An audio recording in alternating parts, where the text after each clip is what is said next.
Embarrassed, so just don't bother. Wow, maybe you need to go to someone else. Maybe it's too aggressive. Thai massage or something like that. Uh-huh. Yeah, sorry, we running. Okay, let's talk about the film. Okay. Explain who your character is. Okay. My character is, he's, okay, well, I should be able to do this. I'm used to kind of talking about it in the scope of the other characters as well. It's look, it's a love story, you know, and it's kind of, I think, set up in a way like a murder mystery. You know, you meet this couple at the beginning of the film, and you see that their love has been shot down in cold blood, and you spend the rest of the film retracing their footsteps and trying to figure out who done it. You know, is he the killer? Is she the killer? Is it their kid? Is it time, money? You know, it's kind of asking this question, like you know, like that song, "Baby, Baby, Where Did Our Love Go?" You know, like what happens to love? And when we first started making the film, the director said to both me and Michelle, he said to me, like, "You're the girl," and he said to Michelle, "You're the boy." You know. And I don't know, maybe that helps to describe the characters in some way. Yeah, I think that. I'll take that. Okay. Okay. What was harder for you to do? The kind of the loving, flirting, falling in love side of it, or the kind of anger, resentment, torturous kind of emotional side of it? Right. I'll take A. The first option was easier. It's fun, you know. We shot the film in two sections. The beginning where we're meeting and falling in love, and then the second part where we've been married for 6 years and our love is kind of falling apart. And we were calling the latter part Blue and the beginning part Valentine. And when we finished shooting Valentine, we had a real discussion about whether there was any need to do Blue, because it was so fun, you know, to fall in love and to watch these characters meet and find one another. That, you know, going into watching, to sort of dismantling that, to like building this castle and then tearing it down it was a very daunting idea. How did you feel about the reaction in the US to the ratings? So that there was a strong reaction to the sex scenes. Right. Well, I thought it was interesting reaction that the MPAA had. It was very confusing.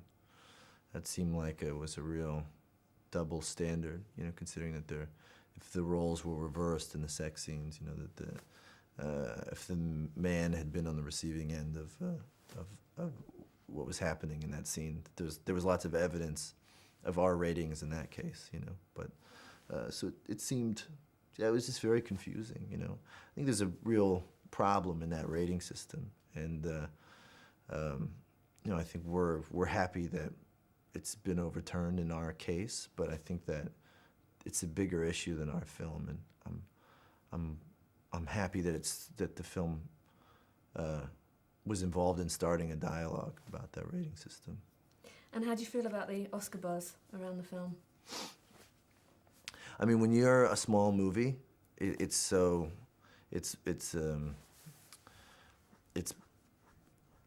essential in some way, you know, to getting people to, you know, because there's so many movies out there that it's like if the awards circuit starts to kind of acknowledge a film, you know, people then can, you know, they become aware of it in a way that, you know, little movies just don't have the print and advertising money to make you aware of their film, you know, so it's very helpful.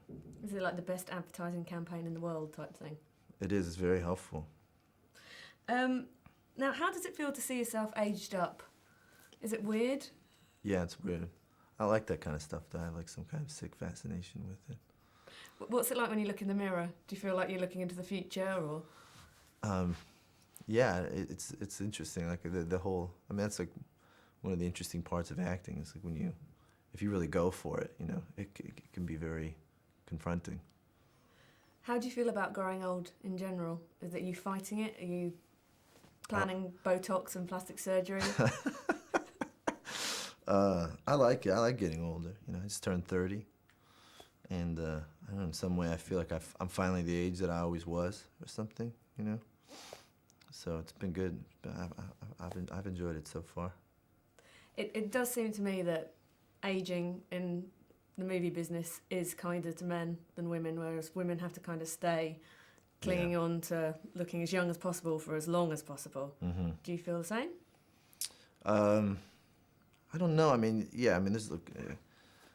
I think it's. For me, I always wanted to get older because to me the good parts, you know, or the more interesting roles were for older guys. You know, like when you're a kid, when you're younger, you're kind of stuck playing the same kind of. It's hard to find any variety in those kind of roles, you know. But I was like, you know, you're coming up, you're always like watching, like Gene Hackman and, you know, like Stacy Keach or like, you know, all those guys, Bob Mitchum, you know, like all those like, cool parts for older guys. Yeah, where aging is definitely part of the charm, that they've got that world weariness, haven't they? Yeah. You must have to have some kind of staying in shape routine though, for the age that you are and the kind of parts that you play. Do you have to go to the gym a lot? Do you moisturise? I don't like going. I find going to the gym boring. You know, I'm sure everybody does. So I try and find other ways to. Like I take dance classes. You know, I could do ballet, and like tap dancing and stuff, and gymnastics, which is kind of like you know, it's like a more fun way to exercise. How's your ballet? It's no good. I'm terrible, but I like it. It's One really- day you have to. You know, I'm gonna have to do it for a long time to get any good at it.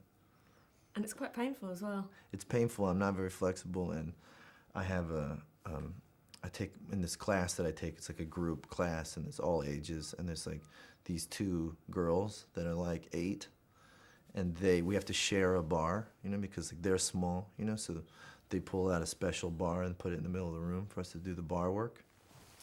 And they feel like I'm cheapening what they're doing, you know, because we have to share this bar together, and it's just like.